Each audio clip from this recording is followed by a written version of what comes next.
Court order मान्य नाही त्यांना जाधव साहेब कंटिन्यू होते ना ती ऑर्डर कंटिन्यू होते ना 21 पासून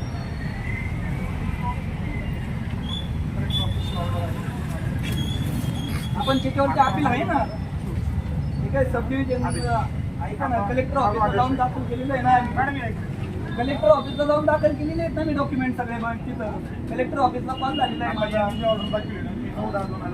आपण कलेक्टर ऑफिसला झालेलं आहे ना दखल घेतल्याच्या नंतर हे काढलेले आहेत ना ते district collector of Pune deputy collector of Pune sub division continuity उठवली का तुमच्याकडे मला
बस होता ना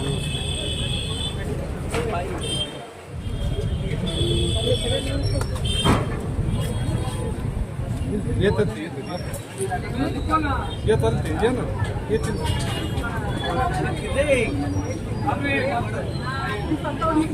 बरं या मॅडम या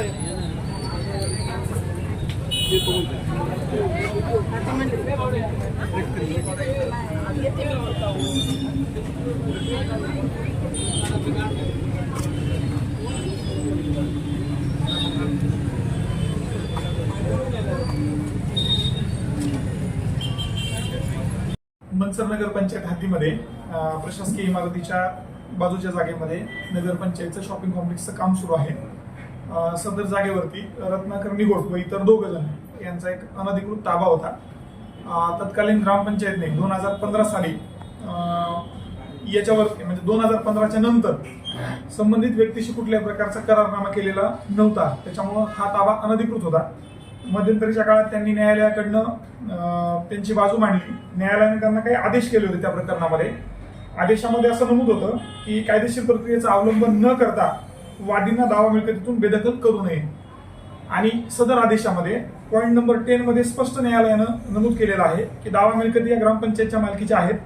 ही बाब विनाक्षेपित आहे आणि कायद्यामध्ये विहित केलेल्या प्रक्रियेअंतर्गत कारवाई करून निश्चितच प्रतिवादी दावा मिळकतीचा ताबा परत घेऊ शकतात.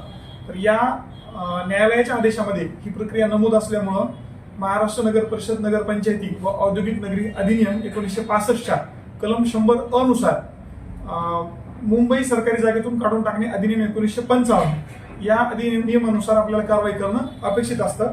तर त्या दृष्टिकोनातून आपण जून 2024 मध्ये माननीय जिल्हाधिकारी महोदय यांच्या न्यायालयाकडे हे प्रकरण दाखल केलं. या प्रकरणामध्ये 11/9/2024 ला या कार्यालयाचा निकाल मिळालेला आहे आपल्याला. आणि सदर निकालामध्ये स्पष्ट नमूद करण्यात आलेलं आहे की अर्जदार म्हणजे नगरपंचायत यांचा अर्ज मान्य करण्यात आलेला आहे. सदर जागेवरनं जे काही ज्यांनी बेकायदेशीर ताबा केलेला आहे त्यांनी 30 दिवसाच्या आत ही जागा शांततापूर्ण पद्धतीने मोकळी करून द्यावी त्यांनी जर ती मोकळी करून नाही दिली तर उपरोक्त जागेचा ताबा शांततापूर्ण मार्गाने वादी अर्जदार यांना न दिल्यास तहसीलदार तथा तालुका कार्यकारी दंडाधिकारी आंबेगाव यांनी पोलीस संरक्षणात सदर जागेचा ताबा प्रतिवादी यांच्याकडून काढून अर्जदार यांना द्यावा असा आदेश 11/9/2024 ला झाला. त्याच्यानंतर याबाबतची नोटीस श्री रत्नाकर निगोट यांना त्याच दिवशी बजावण्यात आली. याचं रिसिव्ह पण आपल्याला या ठिकाणी दिसून येतं. तर ही सर्व प्रक्रिया केल्याच्या नंतर त्यांनी 30 दिवसामध्ये जे सहकार्य करणं अपेक्षित होतं प्रशासनाला ते त्यांनी न केल्यामुळं महसूल प्रशासनाकडनं काल कारवाईला सुरुवात करण्यात आली आणि ती आज कारवाई महसूल प्रशासनानं पूर्ण केलेली आहे आणि थोड्या वेळामध्ये सदर जागा नगरपंचायतीच्या ताब्यामध्ये महसूल विभागाकडनं मिळेल. सर, ते जे कुटुंब होतं त्यांचा चरितार्थ त्या फुलाच्या व्यवसायावर चालत होता. ते आज वर्षानुवर्ष इथे वहिवाट करत होते, आपणास कर पण भरत होते. ते कर ग्रामपंचायतीच्या पावत्या त्यांच्याकडे उपलब्ध आहेत. आता त्यांच्या उपजीविकेचं काय? एक तत्व असतं की सामूहिक हित हे वैयक्तिक हितापेक्षा ज्येष्ठ असतं, श्रेष्ठ असतं. आता या ठिकाणी जे नगरपंचायतकडनं काम करण्यात येणार आहे हे काम एक संपूर्ण शहराची प्रॉपर्टी आहे. नगरपंचायतची प्रॉपर्टी म्हणजे या ठिकाणी 48 गाळे होत आहेत. म्हणजे आज एका कुटुंबाचा विचार करून 47 कुटुंबांना त्या गोष्टीपासून वंचित ठेवणं हा न्याय होणार नाही. उलट सदर कुटुंबानं जर सहकार्य केलं आणि या ठिकाणी जर आपण रितसर पद्धतीने गाळे बांधले तर त्या गाळ्यांचा आपण लिलाव करतो. त्या लिलाव प्रक्रियेमध्ये त्यांनी सहभागी होऊन जर अधिकृत पद्धतीने गाळा घेतला तर त्याही कुटुंबाचं चरित्र तर चालेल आणि त्यांच्यासोबत उरलेले जे काही 47 लोक आहेत ते पण उत्तम रीतीने इथं व्यवसाय करू शकतात. या लोकांना प्राधान्य असणार आहे का सर याच्यामध्ये? जी काही कायदेशीर प्रक्रिया आहे लिलावाची ती लिलावाची प्रक्रिया पार पडली जाईल. त्याच्यामध्ये जर त्यांनी स्पर्धात्मक दरानं जर गाळे घेतले तर त्यांना ते घेता येतील. लिलाव कशा पद्धतीने असणार? खुल्या पद्धतीने लिलाव असेल, बोली पद्धतीने. आता मग ज्या या ठिकाणी जे जुने गाळे होते हा. त्यांना यामध्ये काय बोलीसाठी किंवा काय प्राधान्य. प्रशासनाकडनं ज्या काही गाईडलाईन्स आहेत प्रत्येक गोष्टीच्या शासनाच्या गाईडलाईन्स असतात. जसं तुम्हाला मी आता ह्या दाखवल्या तसंच लिलावाची सुद्धा कार्यपद्धती ठरलेल्या आहेत. त्या कार्यपद्धती डावलून बाहेर जाणं तो अधिकार मला पण नाहीये. ज्यावेळेस आपण प्रक्रिया ती राबवू त्या ठिकाणी जे काही निश्चित होईल ते त्या ठिकाणी सांगेल. तुम्हाला असं म्हणायचं की याच्यामध्ये जे जुने गाळे झाले आहेत यांना कोणत्या पद्धतीत प्राधान्य राहणार नाही, नियमात तशी तरतूद नाही. 30 वर्ष ते तिथं व्यवसाय करतायत, मग त्यांना तुम्ही काही प्राधान्य देणार आहात? आता या ठिकाणी आपण जर बघितलं तर न्यायालयाच्या आदेशातच आहे किंवा आरडीसी मॅडमचा पण आदेश आपण बघितला की जागा ही नगरपालिकेच्या मालकीची आहे. आपलं म्हणणं की ते लोक 30 वर्षापासून म्हणजे तिथं व्यवसाय करतायत. तर त्याची दुसरी बाजू अशी आहे की नगरपालिकेच्या मालकीची जागा त्यांनी 30 वर्ष वापरलेली आहे. आता तिथं नगरपालिका जर स्वतःच्या पैशातनं व्यापारी गाळे जर उभा करत असेल तर त्यांचा प्राधान्याने विचार करण्याची जर कायद्यामध्ये जर तरतूद नसेल तर तो कायदा म्हणून नगरपंचायत बाहेर कशी जाणार? आता हे जे गाळे आहेत यांचा करार किती दिवसाचा असतो किंवा किती महिन्याचा किंवा किती वर्षाचा असतो तुमच्या कायदेशीर भविष्यात होणाऱ्या हा, भविष्यात. 3 वर्षाचा करार करता येतो आणि टप्प्याटप्प्याने त्याला आपण पुढे करत असतो, आणि या- मुदतवाढ देत असतो.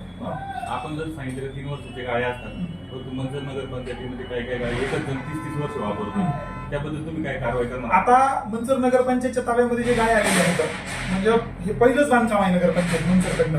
आता जे मागचे विषय आहेत 11 नंबरचे गाळे असतील किंवा काय आता जे आपली चतुर्थवर्षी कर आकारणी झालेली आहे आता ही कर आकारणी पूर्ण झालेली आहे. त्याच्यानंतर आपण हा गाळ्यांचा विषय घेणार आहोत.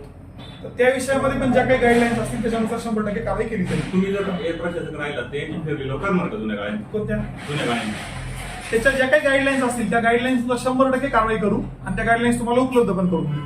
तुमच्यावर 20 लाख मागितलेला असा आरोप होतो त्यावर काय सांगता? माझ्या ऑफिसला एंट्री केली तेव्हा पहिल्याच पायरीवरती अँटी करप्शन विभागाचा नंबर वगैरे मोठ्या बॅनरवरती लावलेला आहे. माझं म्हणणं आहे, एखादी व्यक्ती जर 2015 पासून न्यायालयामध्ये आपल्या हक्कासाठी भांडत असेल तर त्या व्यक्तीला अँटी करप्शन ब्युरो किंवा हे विभाग माहीत नसणं शक्य नाहीये. एखादं शासन तिथं कारवाई करायला गेल्याच्या नंतर आळ घेणं ही कॉमन प्रक्रिया आहे. अँटी करप्शन विभागाचे नंबर सगळीकडे आहेत. जर कुठं काही त्यांनी असं वाटलं त्यांना तर त्यांनी ते करायला पाहिजे.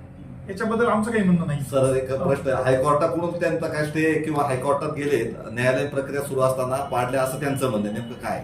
त्यांचा तो दावा आहे परंतु अद्यापर्यंत आपलेही वकील हायकोर्टामध्ये आहेत. आपणही या प्रकरणामध्ये कॅवेट दाखल केलेला आहे परंतु आपल्याला कुठलाही हायकोर्टाचा अद्याप तरी आदेश प्राप्त नाही. जसं हा मॅटर पेंडिंग असताना असं वाटतं कंटेम्प्ट ऑफ कोर्ट मंजूर झाला असेल. अजिबात नाही. न्यायालयाचा आदेश जर तुम्ही वाचला आता आम्ही तुम्हाला सगळ्या झेरॉक्स उपलब्ध करून देणारच आहोत. प्रोसिडिंग पेंडिंग आहे, सुनावणी पेंडिंग आहे, हिअरिंग चालू आहे. सुनावणी पेंडिंग आहे. कुठल्या प्रकरणामध्ये पेंडिंग आहे? जर आम्ही बेकायदेशीर पद्धतीने काढत असू तर कायदेशीर प्रक्रियेचा अवलंब करून तुम्ही काढू शकता असं त्या आदेशात नमूद आहे.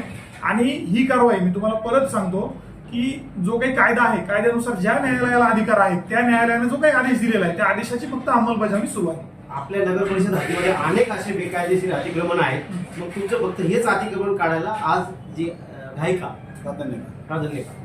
सगळ्यात महत्वाची गोष्ट की सगळेच अतिक्रमण काढतोय आपण, टप्प्याटप्प्यानं अतिक्रमण काढतोय. आज रोजी इथं शासनाचा निधी पडलेला आहे, 4 कोटीचं काम इथं चालू आहे. आज हे जर काम आपण करून नाही घेतलं, तरी गाळे जर पूर्ण नाही झाले तरी प्रॉपर्टी शासनाची पडून राहील, शासकीय निधीचं नुकसान होऊ शकतं. त्याच्यामुळे आपण याला पहिल्यांदा घेतलं. संबंधित ठेकेदार आपल्याशी संबंधित आहे, आपल्या गावाला आहे, असा एक आरोप होतोय. हे जे शॉपिंग माझं म्हणणं कॉम्प्लेक्सचं काम आहे की करतोय. माझ्या गावचं डिटेल मी तुम्हाला सांगतो. मी गोविंद सुभाषराव जाधव, माझं जन्मगाव आहे गंगाखेड, जिल्हा परभणी. आधार नंबरही मी तुम्हाला सांगतो. कृपा करून आपण जरा ठेकेदाराचं डिटेल्स काढावं आणि तुम्ही मॅच करून घ्यावं. जर काही आमचा काही संबंध तयार झाला तर बाकी तुम्ही जी कारवाई कराल ती मला मान्य असेल. तुमच्यावर काही राजकीय दबाव आहे या कारवाई करता?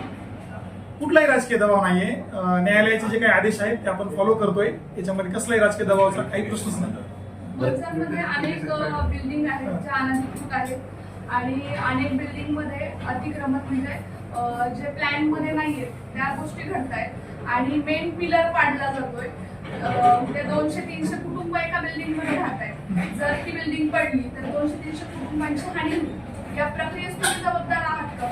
परत तुम्ही त्या गोष्टीवरती अनेक वेळा तुमच्याशी कॉन्टॅक्ट केला, तुम्ही त्या गोष्टीला प्रतिसाद देत नाहीये.